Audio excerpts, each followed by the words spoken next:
அடுத்து மகர ராசிக்காரர்களுக்கு அதிசார குரு பலன் எப்படி இருக்கு?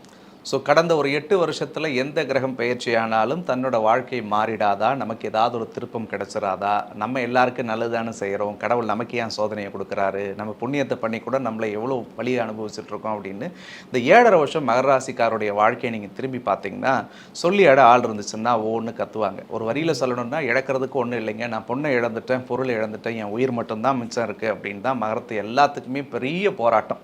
அதுலேயும் 6ல் இருந்த குரு கடந்த காலகட்டங்களில் பண தட்டுப்பாடுகளை கொடுத்து கடனே வாங்காதவங்க கடன் வாங்கியிருப்பாங்க, பிரச்சனைகளை பார்க்காதவங்க பிரச்சனைகளை பார்த்துருப்பாங்க, பல்வேறு விதமான சிக்கலுக்குள்ளும் இவர்கள் சிக்கி கொண்டிருந்தார்கள். ஸோ அப்படி இருக்கும் பட்சத்தில் எப்படியாவது நமக்கு ஒரு தீர்வு கிடைச்சிடாதான்னு மகர ராசிக்காரர்கள் எதிர்பார்க்கும் பொழுது தான் இவர்களுக்கு அற்புதமாக 7ஆம் இடமான சமசப்தமஸ்தானத்தில் உச்சமடைகிறார் குரு பகவான். 7ல் குரு உச்சமடைஞ்சு மகர ராசியை பார்க்கறது மகர ராசிக்காரர்களுக்கு கிட்டத்தட்ட அந்த 8 வருட வாழ்க்கையிலிருந்து வந்த பல்வேறு விதமான அழுத்தங்களும் மன உளைச்சல்களும் சத்தியமாக சரியாகும். குறிப்பாக இந்த 7.5 சனி ஆரம்பித்ததுலேருந்து குடும்ப வாழ்க்கையே மகராசிக்கு இருந்திருக்காதுங்க. மிஞ்சி பேசினா சன்னியாசி மாதிரி வாழ்ந்திருப்பாங்க. பேருக்கு குடும்பம், ஊருக்கு குடும்பம், கௌரவத்துக்காக ஒரு குடும்பம்னு வாழ்ந்திருப்பாங்களே தவிர வீட்டுக்கான குடும்பத்தை இவர்கள் செய்ததாக நிச்சயமாக இல்லை. எல்லாருக்காகவும் வாழ்ந்துட்டு கடைசியில் பாவியாக நின்றது இந்த மகர ராசி தான். இது யாருக்கெல்லாம் இவங்க செய்கிறாங்களோ அந்த குடும்பம்லாம் செழிப்பாக இருந்திருக்கும். ஆனால் தான் வீட்டுக்கோ தான் பிள்ளைகளுக்கோ தனக்குன்னோ சில காரியங்களை அவர்கள் முயற்சி செய்திருந்தால் அதில் 1000 தடைகளை சந்தித்தார்கள். ஆனால் இந்த குரு பார்க்கறதுனால அவங்க தொட்ட காரியம் அத்தனையும் தொடங்கக்கூடியதாக இருக்கும். இதுக்கு முன்னாடிலாம் தடையாக இருந்த எல்லா காரியமும் கடவுள் அருளோடு தடையில்லாத நடந்தேறக்கூடிய வாய்ப்பை மகரத்துக்கு கொடுக்கும்னே சொல்லலாம். முதல் பார்வையாக லாபஸ்தானத்தை குரு பார்க்கறதுனால பொருளாதார தட்டுப்பாடு மகர ராசிக்கு தீரும். இது ஒரு திடீர் யோகம், திடீர் அதிர்ஷ்டம், ஒரு திடீர் பணவரவு இந்த பீரியடில் அவங்களுக்கு நிச்சயமாக இருக்கும். ஏற்கனவே ஒரு ஸ்டாக்ல இன்வெஸ்ட் பண்ணியிருந்தோம் சார்னா திடீர்னு இன்னைக்கு பார்த்தாங்கன்னா அது ஒரு பெரிய வளர்ச்சி அடையக்கூடியதாக இருக்கும். அல்லது ஏற்கனவே ஒரு தொழிலில் இன்வெஸ்ட் பண்ணி அது நஷ்டம் அடைஞ்சதுன்னா அதே தொழிலில் திரும்ப முருகன் புண்ணியத்தில் இவங்க ஸ்டார்ட் பண்ணி ஒரு பெரிய வெற்றியை பெறுவதற்குரிய காலமாகவும் இந்த காலகட்டம் இருக்க போகிறது. குறிப்பாக ராசியை குரு பார்க்கறதுனால மருத்துவ செலவினங்கள் இதுக்கு முன்னாடி இந்த 7.5 சனி ஆரம்பித்து 8 வருஷத்தில் மெடிக்கல் ட்ரீட்மெண்ட்ஸை நிறைய பேர் எடுத்துகிட்டே இருந்தாங்க. அதுவும் குறிப்பாக மனப்பதட்டம் சார்ந்த விஷயங்களுக்கு மருத்துவ சோதனைகளை பார்த்துட்டு இருந்தவங்களுக்கெல்லாம் ஆண்டவன் அருளோடு அந்த கவலைகள் எல்லாமே தீரக்கூடியதாக இருக்கும்.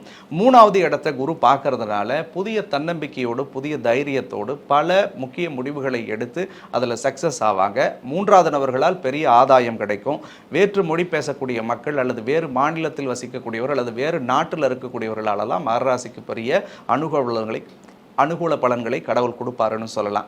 6ல் மறைஞ்சிருந்த குரு 7வது இடத்துல உச்சமடைகிறது. கல்யாண வயசில் மகர ராசிக்காரர்கள் இந்த 7 வருஷமாக மாப்பிள்ளை பார்க்குறோம் சார், நாங்கள் பார்க்குறவங்களுக்கெல்லாம் கல்யாணம் கூடி வந்துடுது, நாங்கள் யாரெல்லாம் ப்ரப்போஸ் பண்ணுறோமோ அவங்களுக்கு கல்யாணம் நடந்துருது, எங்களுக்கு அந்த திருமணம் பண்ணணும்னு நினைக்கும் போதெல்லாம் எந்த கோயில் போயிட்டு வந்தாலும் பல தடையை தான் கொடுத்துக்கிட்டே இருந்ததுன்னு சொல்லி வருத்தப்பட்ட மகர ராசிக்காரர்களுக்கு சத்தியமாக இந்த பீரியடில் கல்யாணம் கூடி வரும். திருமணம் உள்ளிட்ட சுபகாரியங்கள் எதுவாக வேண்டுமானாலும் மகர ராசிக்காரர்கள் செய்யலாம். இந்த பீரியடில் ஒரு பண்ணு வாங்கலாம், மனம் வாங்கலாம், வீடு கட்டலாம், ஒரு வண்டி வாகனம் வாங்குறதுன்னா வாங்கலாம், பிள்ளைகளுக்கு ஏதாவது சுபகாரியம் சுப நிகழ்ச்சி பண்ணணும்னாலும் தாராளமாக செய்யலாம்.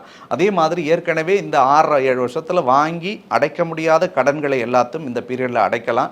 அதே மாதிரி எதிர்பார்த்த தனவரவு பொருளாதார உதவிகள் கிடைக்கும். சார் ஒரு பேங்க்கில் நான் சில விஷயங்களை எதிர்பார்த்து லோன் அப்ளை பண்ணேன் சார், இதுக்கு முன்னாடி டாக்குமெண்ட் சரியாக ப்ராசஸ் ஆகாமல் இருந்துச்சுன்னா தானாக கூப்பிட்டு அவர்களுக்கு நிதி உதவி அளிக்கக்கூடிய சூழல்களை ஏற்படுத்தும். ஸோ ஒட்டு மொத்தத்தை பொறுத்த வரைக்கும் மகர ராசிக்கு ஒரு அடமடையில் நிற்கக்கூடியவர்களுக்கு ஒரு கொடையை கொடுத்தா எப்படி இருக்குமோ அந்த மாதிரி இந்த 7.5 சனியால் பட்ட பல்வேறு கஷ்டங்களுக்கு இந்த அதிசார குரு பெயர்ச்சி நிச்சயமாக ஒரு நிம்மதி பெருமூச்சை தரும் அப்படின்றதுல மாற்று கருத்தே இல்லைங்க. ஓகே, அவங்க எந்தெந்த விஷயங்கள்ல கவனமா இருக்கணும்? மகர ராசிக்காரர்களை பொறுத்த வரைக்கும் வாக்குஸ்தானத்தில் சனி ராகு 8ல் கேது இருக்கிறதுனால தயவு கூர்ந்து வார்த்தைகள் சார்ந்த விஷயங்கள்ல கவனம். யார் கூட பேசினாலும் பழகினாலும் ரொம்ப கவனமாக பேசுங்க.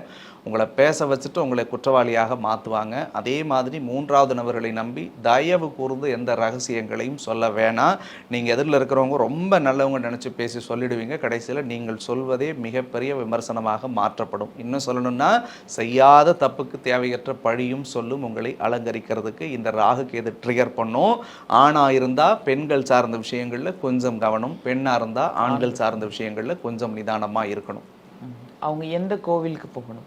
மகர ராசிக்காரர்களை பொறுத்த வரைக்கும் சனி பகவானுடைய வழிபாடு அவர்களுக்கு மிகச்சிறந்ததாக இருக்கும். ஸோ சனிக்கிழமை தோறும் பக்கத்தில் இருக்கக்கூடிய கோவில், எந்த கோவிலில் நவகிரகத்தில் இருக்கக்கூடிய சனி பகவானாக இருந்தாலும் சரிதான், அந்த சனி பகவானுக்கு ஒரு நல்லெண்ணெய் தீபம் 2 தீபம் ஏற்றி வழிபடுறது ரொம்பவே சால சிறந்தது.